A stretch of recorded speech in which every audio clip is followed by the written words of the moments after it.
Bonjour à tous et bienvenue, et je suis heureuse de vous retrouver en ce jour. Nous allons poursuivre la série d'enseignements intitulée L'humanité ne trouvera pas la paix tant qu'elle ne se tournera pas vers ma miséricorde, avec confiance. Et hier, je vous ai partagé ma découverte de Sainte Faustine et que ce qui m'a touchée dès le départ, ce n'est pas tant ce que Jésus révèle à Sainte Faustine au niveau de la dévotion et de ce qu'on appelle du culte, mais plutôt de cette grande proximité entre Sainte Faustine et le ciel. Alors évidemment, quand je parle du ciel, c'est aussi bien avec le Père, Dieu le Père, avec le Fils, avec Jésus, qu'avec la Vierge Marie, les anges, les saints, voilà. Et surtout, ce sont les dialogues ou les paroles du Père ou de Jésus à Sainte Faustine qui ont été pour moi tout à fait percutants. Alors pourquoi percutants? Parce que vous pouvez me dire, à juste titre, la Bible nous offre la parole de Dieu. C'est la parole de Dieu par excellence, évidemment. Mais là, ce qui me touchait, c'est que ces apparitions ont eu lieu donc il y a 70 ans, environ, enfin maintenant un peu plus, parce que c'était dans les années 30, entre les deux guerres. Et donc, je trouvais que c'était extrêmement proche. Et j'étais touchée par ce désir de Dieu de se manifester de cette façon au XXe siècle. Je soulignais hier que des apparitions du Christ dans l'histoire ont été très rares, que nous connaissons cette apparition parémoniale au XVIIe siècle. Mais voilà, les apparitions de Jésus à Sainte Faustine ont été quand même un déclencheur. Et pour moi, c'est aussi une manifestation du ciel pour nous rappeler et comme une piqûre de rappel pour dire écoutez-moi, écoutez-moi, écoutez-moi. Et je pense que c'est important de replonger dans ce message actuellement, alors que nous vivons cette pandémie et que nous sommes tous, quel que soit le pays dans le monde, confinés chez nous, avec tout ce que ça peut engendrer comme bouleversement à tous les niveaux, bien évidemment. Alors, je vous ai dit aussi que ces différentes paroles qui ont été adressées à Sainte Faustine ont alimenté mes temps de prière, mes temps de désert, mes temps de retraite. Et notamment, je me suis fait effectivement une retraite de Pentecôte en 2002 avec ces paroles. Parce que Jésus dit notamment à un moment à Sainte Faustine, « Tu feras 3 jours de retraite avant la venue du Saint-Esprit, je vais te guider moi-même. Tu ne vas pas t'en tenir à aucune des obligations qui sont de règle pendant les retraites, ni utiliser de livres pour la méditation. Tout ce que tu as à faire est de prêter une oreille attentive à mes paroles. » Voilà. Alors, c'est ce que j'ai fait. Et donc j'ai collecté un certain nombre de passages et qui m'ont conduit à une retraite. Et puis après, eh bien, qui est devenu ce livre « À l'écoute du Christ miséricordieux ». Donc j'aimerais aujourd'hui, eh bien, comme c'est présenté dans ce livre, qu'on fasse un peu ce trajet-là, qu'on commence aujourd'hui par plonger dans l'amour de Dieu et sa miséricorde. Et voilà, et que je vous avais expliqué que toutes les années qui avaient précédé l'an 2000, j'avais approfondi la miséricorde, j'avais été touchée et bouleversée par la miséricorde, je l'avais vue à l'œuvre. Et là, eh bien, comme j'avais ce désir eh bien, d'être témoin, apôtre, serviteur, missionnaire de la miséricorde, eh bien, Sainte Faustine a été pour moi un exemple à suivre et à approfondir, surtout pour comprendre ce que Dieu veut nous dire et nous donner. Donc, voilà, aujourd'hui nous allons approfondir cette relation que nous sommes appelés à avoir avec le Père.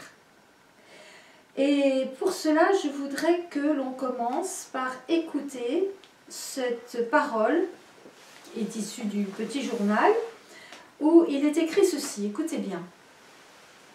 Réfléchis, mon enfant, qui est celui auquel ton cœur est étroitement uni. Avant de créer le monde, je t'aimais de l'amour que ton cœur éprouve aujourd'hui, et durant les siècles entiers, mon amour ne changera jamais. Alors, je voudrais qu'on note bien ce passage. Avant de créer le monde, je t'aimais de l'amour que ton cœur éprouve aujourd'hui, et durant les siècles entiers, mon amour ne changera jamais. Évidemment, quand j'ai lu cette parole en l'an 2000, tout de suite, il y a eu en écho des versets bibliques qui sont venus. C'est normal et heureusement qu'il y a des versets dans la Bible qui nous disent quelque chose de proche de cela. Alors, quels sont-ils, ces versets? C'est important de les faire revenir à notre mémoire, éventuellement de les noter. Ça, je vous conseille vivement de prendre en note. Dans le livre de Jérémie, au chapitre 31, il est écrit « D'un amour éternel, je t'ai aimé ». C'est tellement proche, n'est-ce pas, de ce que je viens de vous lire, de ce que Dieu dit à Sainte Faustine. Mais quand il parle à Sainte Faustine, je vous rappelle que c'est à chacun d'entre nous, puisqu'il l'a précisé lui-même, en disant à Sainte Faustine, tout ce que je te dis à toi, tous ceux qui le liront, ce sera pour eux.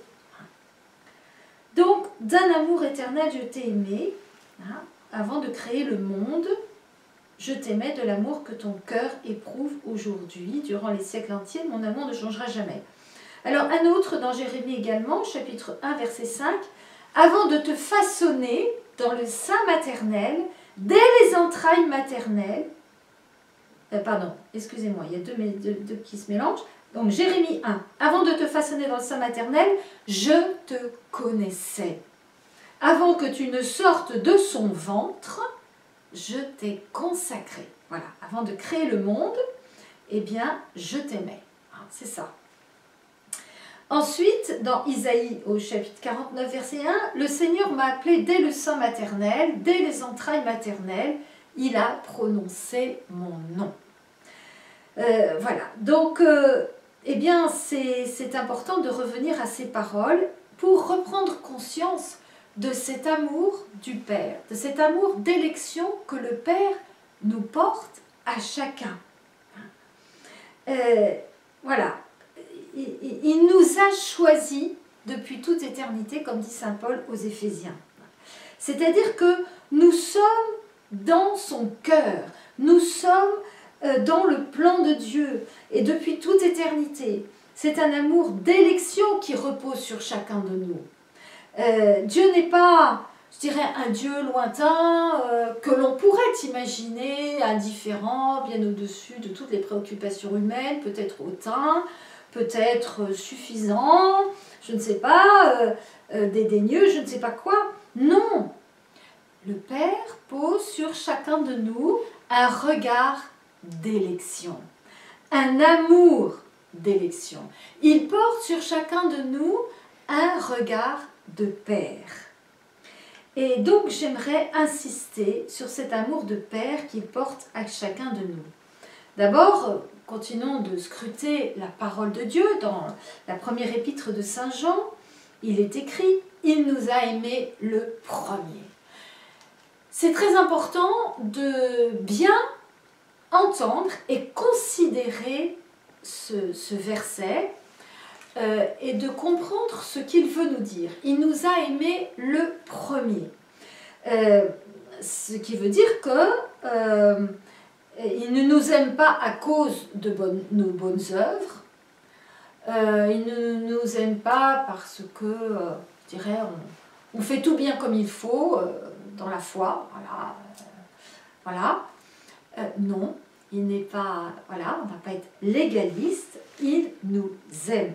Il nous a aimés le premier, c'est-à-dire qu'il a mis son amour dans notre cœur, et ce qui nous donne la capacité, nous, de l'aimer en retour et d'aimer nos frères et sœurs, d'aimer les autres. Donc, c'est nécessaire de prendre conscience ou de reprendre conscience de cet amour d'élection du Père qui dit à chacun de nous, tu es mon enfant bien-aimé, tu es ma fille bien-aimée, tu es mon fils bien-aimé. C'est donc une invitation à se laisser aimer. Je reprends, c'est une invitation à se laisser aimer par le Père des miséricordes et le Dieu de toute consolation, et de nous recevoir de lui comme des enfants bien-aimés. Donc, voilà, il a des caractéristiques, notre Père du ciel, il dit des choses de chacun de nous. Il parle de nous. Que dit-il? Alors, on va reprendre différents versets en se présentant devant le Père. D'abord, il dit, nous pouvons lui dire, ben oui, tu m'as choisi. Je suis choisi par toi. Je suis un fils, une fille pour toi. Je suis même un fils adoptif, comme il est écrit dans le premier chapitre des Éphésiens. Un fils adoptif, alors qu'est-ce que ça veut dire? Nous avons été proches, nous sommes proches de parents qui ont adopté un enfant. Et pour le père comme pour la mère, eh bien, cet enfant, il a, je dirais, la même, entre guillemets, statut que les autres. C'est-à-dire c'est le même amour. C'est comme s'il l'avait porté dans leurs entrailles. C'est mon fils, mon enfant bien-aimé, c'est un enfant adopté, mais c'est le mien. N'est-ce pas? Voilà. Eh bien, Dieu a même notre Père des cieux, a ce regard sur nous. Nous sommes ses enfants adoptifs, en Jésus. Nous ne sommes pas loin du Père, et lui, donc, il est proche de nous. Et on peut dire aussi, eh bien, je suis son ouvrage, créé dans le Christ Jésus, comme nous pourrons le lire dans l'Épître aux Éphésiens chapitre 2. Bien encore, je suis le temple du Saint-Esprit. C'est comme ça Paul le précise dans sa première épître aux Corinthiens. Ou bien encore, il m'a choisi pour être ambassadeur du Christ. C'est toujours saint Paul qui s'exprime. Il dit aussi de moi que je suis son héritier. Je suis son héritier. J'ai part à l'héritage céleste. Waouh! C'est beau, n'est-ce pas? C'est beau, c'est fort, c'est important de prendre conscience de tout ce que le Père dit de nous et de cette relation du Père avec nous. Alors, il va dire aussi, je suis, c'est nous qui nous pouvons dire, je suis aussi un parfum d'agréable odeur. Waouh! Je suis un parfum d'agréable odeur. Donc, je suis appelée à émaner les fragrances du ciel sur la terre. Voilà. À être la bonne odeur du Christ, en d'autres termes. Et puis, je suis aussi déjà ressuscitée en Christ, assis dans les lieux célestes, toujours dans l'Épître aux Éphésiens. Tout ce que je vous dis là, c'est dans l'Écriture. C'est dans la parole de Dieu. Donc, il nous a aimés le premier, il nous bénit de toutes sortes de bénédictions spirituelles, comme est écrit encore dans dans l'Épître aux Éphésiens. Il nous a choisis depuis toute éternité pour être saints. Il fait de nous des fils adoptifs, et donc nous pouvons crier « Abba, Père, Papa, Abba, Père, Abba, Père. » Wow. Et puis, il nous couronne d'amour et de tendresse, de gloire et de splendeur. Ça c'est dans les psaumes, le psaume 102, 103, il nous couronne d'amour et de tendresse. Et dans un autre, de gloire et de splendeur. Alors quand on se lève le matin, bien dire d'ailleurs, quand on se lève le matin, qu'on arrive dans la salle de bain, qu'on se regarde devant la glace, on peut faire « Waouh, je suis couronnée de gloire et de splendeur, d'amour et de tendresse. » Et bien la journée, elle commence différemment, n'est-ce pas? Voilà, tout ça change ça nous invite à changer notre regard sur nous-mêmes, hein, pour nous regarder avec le regard de Dieu pour nous, hein, sur nous. Donc, il est notre Père, il est notre Dieu, il est notre bouclier, il est le rocher de notre salut. Nous pouvons nous appuyer sur lui. Et c'est lui qui nous a tissés au ventre de notre mère et il a formé nos reins.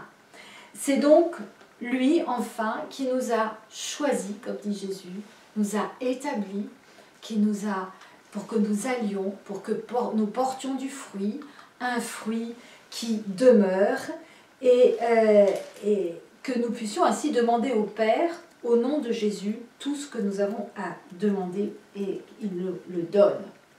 Alors, après tous ces versets, toute cette réflexion sur le Père, il est bon de se poser la question, quelle est ma relation au Père? Quelle est votre relation? Toi qui me regardes, quelle est ta relation personnelle avec le Père? Quelle image as-tu du Père éternel? Est-ce une image entachée de la relation plus ou moins juste que tu as eue avec ton Père terrestre, hein? Parce qu'effectivement, notre relation avec notre Père du ciel peut être parasitée, perturbée à cause de celle que nous avons eue avec notre Père terrestre. Et donc, on a besoin de laisser la restauration, la guérison de notre Père du ciel se faire en nous, pour que nous ayons une vraie, juste, bonne et belle relation avec notre Père du ciel. Que nous ne soyons pas dans la peur, par exemple, ou bien dans un sentiment d'être abandonné, ou dans un sentiment d'indifférence de notre Père, hein, si on a eu, selon l'attitude de notre Père quand nous étions enfants. Et donc c'est important de demander au Père, au Fils et au Saint-Esprit de venir guérir notre image du Père et de notre relation avec lui. Alors, avec Sainte Faustine, découvrons un peu plus la présence de Dieu vivant en nous. Hein, c'est important de revoir quelle est notre relation avec le Père pour bien comprendre que nous sommes appelés à être présents à lui toute la journée, tout notre temps, dans notre quotidien, dans toute notre existence. Hein. Tout ce qu'est Dieu, tout ce qu'il fait, tout ce qu'il est d'une profondeur infinie et insondable. Mais il désire aussi que des êtres limités comme nous, eh bien, perçoivent et admirent cette étendue-là. En particulier, donc, comme je disais, il veut nous faire connaître son amour à travers cette relation, que nous accueillons son amour avec confiance, que nous accueillons son amour le cœur ouvert. Hein. Un amour gratuit, un amour généreux, hein, un amour de prédilection, un amour d'élection. Il ne s'appuie pas sur nos mérites, mais il est pure grâce. Alors, Sainte Faustine dit ceci, écoutez bien, pendant toute la journée, la présence de Dieu m'a accompagnée, où que je sois et quelle que fût la personne à qui je parlais. Encore, la présence vivante de Dieu, que je ressens même physiquement, demeure en moi toute la journée et ne me gêne nullement dans l'accomplissement de mes tâches. Et encore, je sens que Dieu est dans mon cœur, et le fait de sentir Dieu dans mon âme ne m'empêche nullement d'accomplir mes tâches, même lorsque je règle des affaires très importantes qui requièrent toute mon attention. Je ne perds pas la présence de Dieu dans mon âme, je lui reste étroitement unie. Avec lui, je vais à mon travail, avec lui, je suis en récréation, avec lui, je souffre, avec lui, je me réjouis, je vis en lui et lui en moi. Je ne suis jamais seule, car il est mon compagnon de tous les instants, il m'est présent à chaque instant. Voilà, je trouve que c'est intéressant ce témoignage de notre sœur. Il nous permet de nous poser aussi des questions nous-mêmes. Et moi, hein, où en suis-je dans mon quotidien? ai-je cette conscience que Dieu est en moi tout au long de la journée? Voilà. Alors, le fait de découvrir Dieu au fond de son âme et de s'unir étroitement à lui tout au long de la journée n'éloigne pas Sainte Faustine des réalités de son existence, comme nous avons entendu ces témoignages, bien au contraire. Hein. Et c'est beau parce que son témoignage, son quotidien est comme le nôtre. Hein. Elle a du travail, elle a des temps de prière, elle a des temps qu'elle appelle récréation quand les sœurs se retrouvent. On peut avoir aussi des temps de détente. Hein. Donc on a une vie, on peut se retrouver dans ce qu'elle dit au niveau de son quotidien. Hein. Et son quotidien, il est rempli de la présence de Dieu. Et donc, elle-même, elle est toute à cette présence. Elle dit, « Mon âme est un sanctuaire où tu demeures continuellement. Je sens que je suis toute empreinte de Dieu, et avec ce Dieu, je vais par la vie de tous les jours. J'ai ressenti dans mon âme la très sainte Trinité du Père, du Fils et du Saint-Esprit. Je me suis senti le temple de Dieu. Je sens que je suis l'enfant du Père. » Et oui, voilà, nous aussi, nous sommes le temple du Saint-Esprit. Hein. Donc, soyons attentifs à cela. Hein. On peut se poser aussi la question, qu'est-ce que je fais de ce temple? Hein.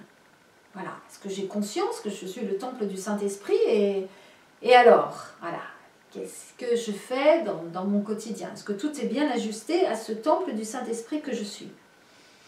Dieu le Père va lui faire comprendre aussi l'inconcevable amour qu'il a envers chacun de nous. Il va même dire, écoutez bien, « Je ne suis qu'amour et miséricorde. Il n'y a pas de misère qui puisse se mesurer à ma miséricorde, ni de misère qui puisse en venir à bout, puisqu'au moment de se communiquer, ma miséricorde s'amplifie. » Voilà, quelle belle parole. Première fois que j'ai lu ça. Hein. Je ne suis qu'amour et miséricorde. Voilà ce qu'il veut redire à notre temps aujourd'hui, dans notre siècle. Hein. À chacun de nous qui pouvons être dans un sentiment de désert, de solitude, d'éloignement, de je ne sais quoi encore. Je ne suis qu'amour et miséricorde. Il n'y a pas de misère qui puisse se mesurer à ma miséricorde, ni de misère qui puisse en venir à bout, puisqu'au moment de se communiquer, ma miséricorde s'amplifie. Voilà la joie de Dieu.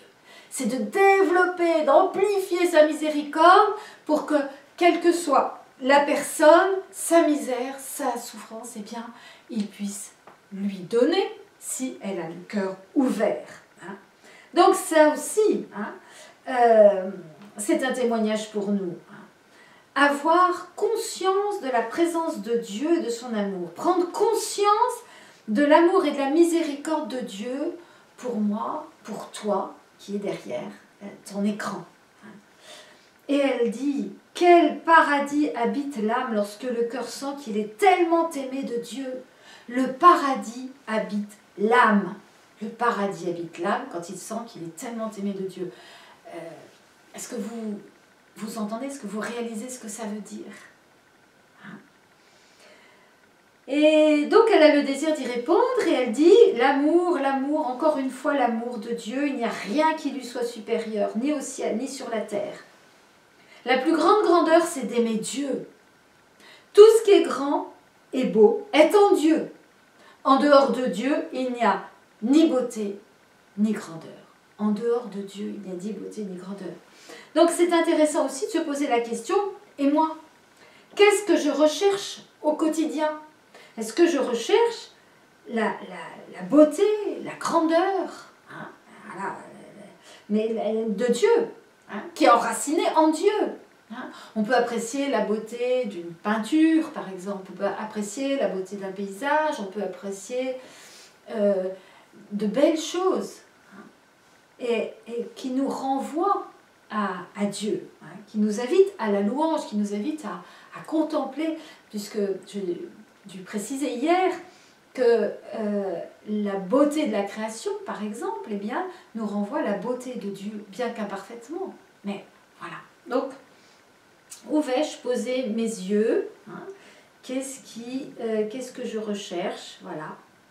Et elle va même dire, ô majesté inconcevable, l'éternité ne suffira pas pour te connaître. Cependant, mon amour pour toi est devenu plus puissant. Comme preuve de ma gratitude, je dépose mon cœur à tes pieds. Quel paradis habite l'âme lorsque le cœur sent qu'il est tellement aimé par Dieu. Eh bien, voilà comment nous pouvons nous présenter au Père, hein, nous positionner devant le trône de Dieu et être émerveillés devant la majesté inconcevable du Père. Et Dieu dit, écoutez bien, je désire me donner aux âmes et les emplir de mon amour, mais il y a peu d'âmes qui voudraient recevoir toutes les grâces que mon amour leur a destinées. Ma grâce ne se perd pas. Si l'âme à laquelle elle est destinée ne la reçoit pas, c'est une autre âme qui la prend. Alors, quand j'ai lu ce passage-là, la première fois, j'ai dit, ah ben alors moi je veux, hein, je les veux toutes, ces grâces, hein, que tu es prêt à destiner à d'autres âmes, parce que certaines ne les veulent pas. Hein. Eh bien voilà, demandons toutes ces grâces, et puis mettons-nous dans cette démarche d'ouverture de cœur. Hein. Voilà. Alors c'est bon de découvrir toutes ces promesses de Dieu à Sainte Faustine. Et de prendre conscience eh bien, que nous ne sommes pas seuls avec nos problèmes, nos obligations, nos peines, les peines de nos vies quotidiennes, nos difficultés. Hein. C'est aussi une invitation à lâcher prise. Hein, à lâcher prise sur les problèmes de notre vie. Dieu habite là, en nous, il est présent. Et puis, cette prise de conscience eh bien, nous invite aussi à nous laisser conduire par la grâce, à nous laisser conduire par l'Esprit Saint. Prendre conscience qu'il est en nous, qu'il demeure en nous, nous permet de nous laisser conduire par la grâce. Être toujours attentif aux inspirations intérieures, celle du Saint-Esprit. Si on a conscience que Dieu est en nous, qu'on a cette relation personnelle entre lui et moi, eh bien, ayons nos oreilles spirituelles pleinement ouvertes. Alors, cet amour dont il veut nous gratifier, sa présence en nous peut se vivre pleinement si nous sommes attentifs. C'est ce que je viens de dire. Et Jésus nous dit dans l'Évangile, au chapitre 14 de Saint Jean, verset 23, « Si quelqu'un m'aime, il gardera ma parole, et mon Père l'aimera, et nous viendrons chez lui, et nous nous ferons une demeure chez lui. » Voilà, la demeure. À un moment donné, Jésus recommande, à l'occasion d'une retraite que fait Sainte Faustine, eh bien, de lire l'Évangile. Il lui donne les chapitres. Il dit, tu liras le chapitre 15 de Saint Jean. Alors, ça peut peut-être être un petit exercice pour vous en ce moment, et de lire les cèpes et les sarments, et de voir comment nous sommes invités à être vraiment greffés au cèpe, greffés au Christ. Et sa parole nous permet aussi méditer sa parole, apprendre des versets par cœur, travailler la parole de Dieu nous permet de garder, d'entretenir cette présence de Dieu en nous. Bien sûr, il y a aussi la vie sacramentelle qui est là pour ça. Et puis il est là, il est avec nous dans nos souffrances et dans tout ce qui nous advient. Alors, pour terminer cet enseignement, eh bien, je voudrais vous inviter à vous poser quelques questions. Et donc, à noter peut-être, hein. Voilà, puis ça sera l'occasion de réflexion personnelle. Est-ce que je crois à l'amour de Dieu pour moi? Est-ce que je crois à l'amour de Dieu pour moi? Suis-je disposée à accueillir l'amour de Dieu?